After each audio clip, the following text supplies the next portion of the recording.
If Roblox Studio keeps crashing when you try to publish, follow these steps to fix it and publish your game successfully. First, close Roblox Studio completely and restart your computer. Open Roblox Studio again and log in with the correct account. Make sure your project is saved locally before attempting to publish.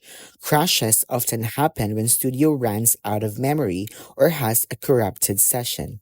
Next, check your game for problematic scripts, plugins, or assets. Disable any third-party plugins temporarily and remove any corrupted or missing assets. Ensure all files are supported and compatible with Roblox Studio.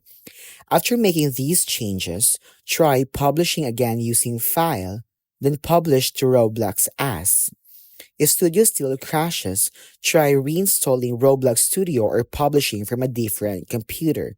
As a last step, contact Roblox support with your game ID and crash logs for assistance. That's how to fix Roblox Studio crashing out during publish.